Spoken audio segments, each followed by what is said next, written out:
The United States Special Envoy to the Middle East, Steve Witkoff, will travel to Israel tomorrow, where he's due to meet with officials and discuss the next steps in addressing the war in Gaza. And with hostages still in Gaza, in captivity, in fact, survivors and families are now outraged after the UK's Prime Minister Keir Starmer confirmed last night that his country intends to recognise Palestinian statehood, or an independent Palestinian state, that is by September this year, if Israel does not agree to a ceasefire.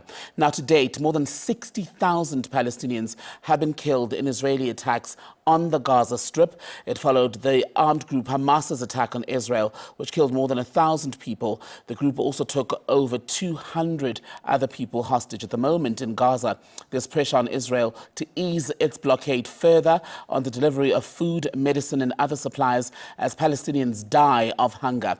Let's take this further now with Songezo Zibi, Rise Mzansi president, and we're speaking to you, Songezo, this evening because your organization has now issued a statement saying, in fact, Israel's allies in the West, the US, the UK, and others need to act more swiftly to bring about an end to the suffering in Gaza. Tell us more.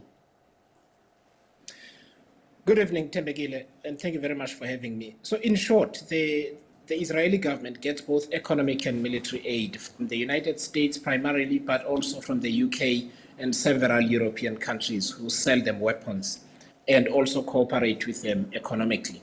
They have enormous influence with the Israeli government, and I think it's time that they use that influence in order to stop the killing, the genocide that's going on in Gaza and other violations in the West Bank.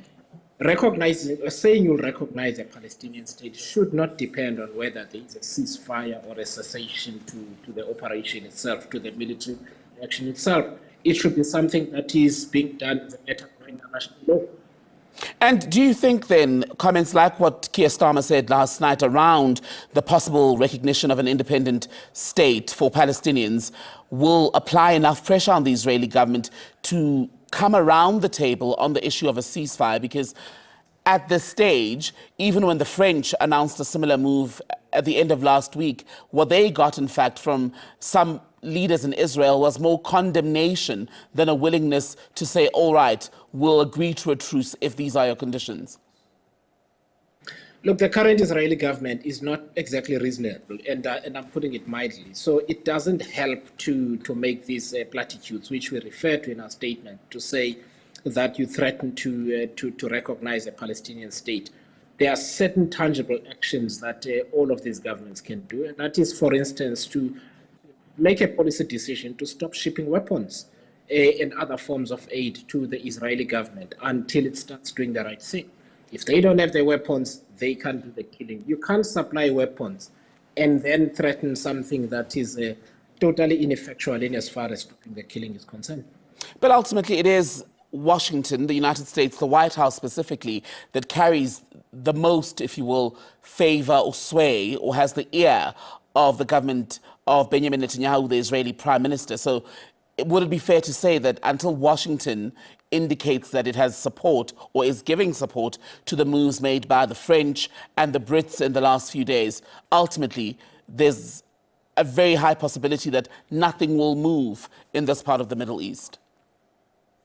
Yeah, that's absolutely true. It's always been true, by the way. And I know there have been numerous calls from across the world and also from South Africa for the Israeli government to change course in Gaza and the West Bank. They haven't listened. They've never listened. The only time that they have reconsidered their decisions is when the United States has insisted, especially under President Joe Biden, who himself is an ardent supporter of the Israeli government itself. But whenever the United States shows a firm position, we have seen a tiny shift in policy. They can use that assertiveness now in order to save as many lives as possible. Unfortunately, I don't think they're going to do it. And does, Songezo, according to you, this looming recognition of a Palestinian state, at least definitively by the French at the General Assembly in the US in September, and then possibly by the UK if there's no ceasefire around the same date, does all of that make South Africa's efforts in intervening in the situation more worthwhile, including, in fact, the government taking the government of Israel to the International Court of Justice on a charge of genocide? Look, all of these moves, including South Africa's case at the ICJ, for instance, and also the decision to charge certain leaders of the Israeli government, the prime minister and others, as well as certain leaders of Hamas, those who are still alive, with war crimes, they certainly put pressure. I mean, the Israeli government, neither the Israeli government nor Hamas were ever going to abide by any of those in any event. And so they serve to put political pressure rather than save a desperate situation on the ground where people do not have water, food, heating, shelter as we speak, and people continue to die of starvation and so on. So this is a situation that actually cannot wait for some political maneuver. It needs firm action, and that firm action is not being taken.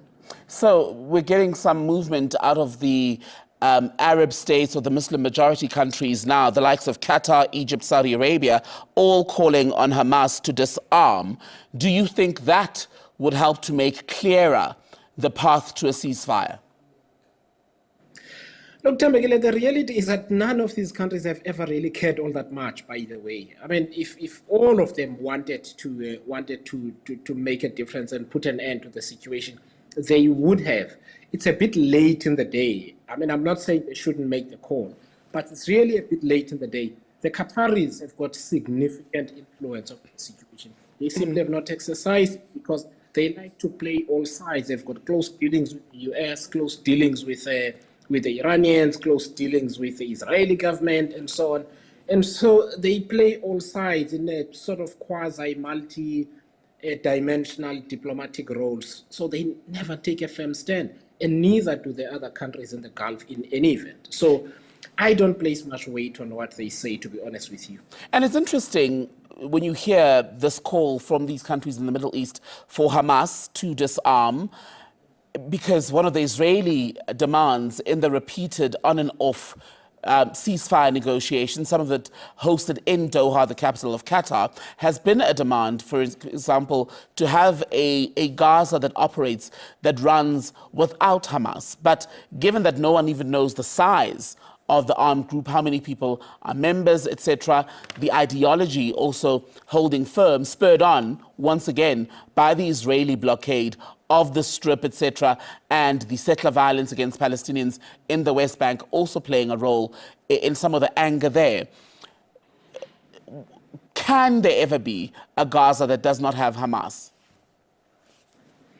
I think there can be a Gaza that does not have certain leaders and people because they've been killed, but I don't think whatever brought Hamas the popularity that it got such that it won an election at some point will go away.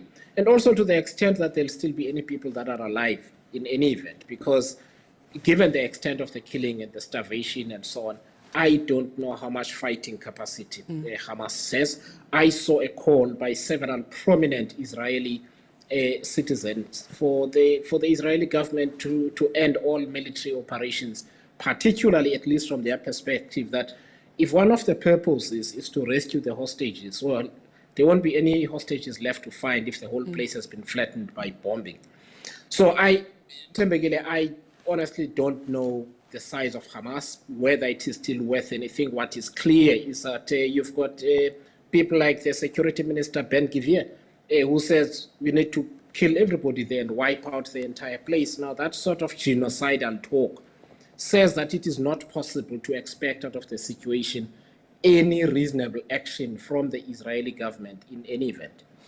Why do you think, Songezo, ultimately the influence of the Middle East countries that have been hosting, for instance, the negotiations between Hamas delegations and the Israelis themselves, Western nations also who've been involved as either allies or apparent interlocutors who are trying to help the peace effort? Why has all of that come to naught? Why have they failed, almost 2 years from October 7th, 2023, failed to bring this war to an end?